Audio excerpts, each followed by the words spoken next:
Tumenggung Endranata, pengkhianat Mataram yang dikubur di anak tangga. Tumenggung Endranata merupakan punggawa Mataram. Nama aslinya adalah Ngabehi Mertajaya, putra dari Tumenggung Wiraguna. Wiraguna adalah abdi dalam senior kepercayaan Sultan Agung.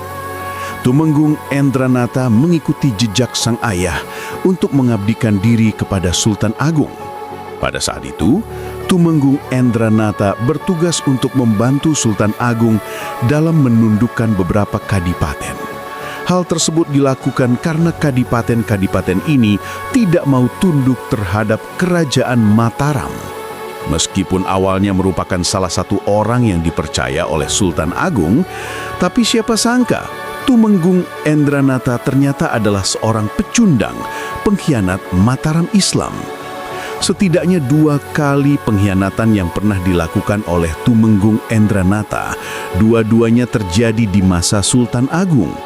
Sebelum berkhianat, Tumenggung Endranata pernah membantu Sultan Agung dalam menaklukkan Demak dan wilayah sekitarnya. Akan tetapi, pada akhirnya Tumenggung Endranata justru membelot terhadap kerajaan Mataram Islam. Adapun pengkhianatan yang dilakukan Tumenggung Endranata adalah memprovokasi Sultan Agung dengan Adipati Pragola. Ketika terjadi ketegangan internal di dalam kerajaan, Tumenggung Endranata memprovokasi Sultan Agung dengan menyebarkan isu bahwa Adipati Pragola II akan memberontak pada Mataram. Akibat ulah Tumenggung Endranata tersebut, terjadilah perang saudara antara Sultan Agung dengan Adipati Pragola II. Adipati Pragola II adalah saudara ipar Sultan Agung, penguasa Pati. Serangan ini bahkan dipimpin sendiri oleh Sultan Agung. Sultan Agung mengatur pasukan dengan bagian depan dan tengah dipimpin oleh Pangeran Sumedang, Adipati Martalaya. Perang ini memakan biaya yang sangat besar dan jatuh banyak korban di kedua pihak hingga berujung pada kematian Adipati Pragola II pada 4 Oktober 1627. Perang saudara tersebut tidak hanya melemahkan Mataram secara signifikan, tetapi juga menguras sumber daya kerajaan. Pengkhianatan Tumenggung Endranata berikutnya adalah membocorkan informasi rencana serangan Sultan Agung kepada Belanda. VOC yang pada waktu itu tengah berupaya menguasai Nusantara, melihat peluang besar untuk mengadu domba para punggawa kerajaan guna melemahkan kekuatan Sultan Agung. Tawaran kekuasaan dan harta akhirnya menggoyahkan loyalitas Endranata. Ia pun beralih menjadi musuh dalam selimut bagi kerajaan Mataram.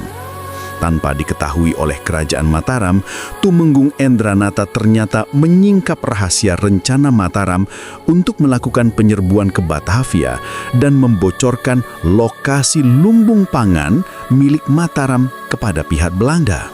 Akibat dari informasi tersebut, VOC segera membakar lumbung-lumbung padi yang sebelumnya telah dipersiapkan oleh Mataram. Padahal bahan makanan tersebut sengaja disiapkan agar dapat memenuhi kebutuhan makan para prajurit Mataram. Saat Mataram benar-benar melakukan penyerbuan ke Batavia, prajurit kemudian dilanda kelaparan. Hal ini dikarenakan pasokan makanan yang menipis akibat lumbung pangan dibakar VOC.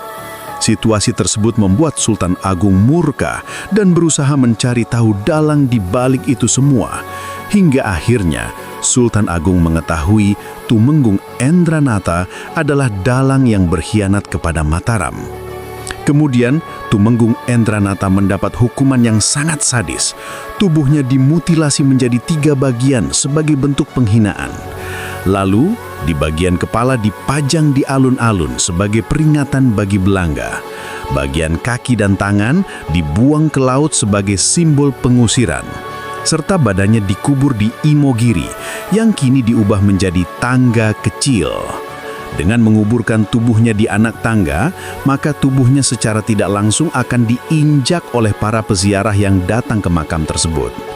Tumenggung Endranata kini dikenang sebagai simbol pengkhianatan yang membawa bencana besar bagi kerajaan Mataram Islam.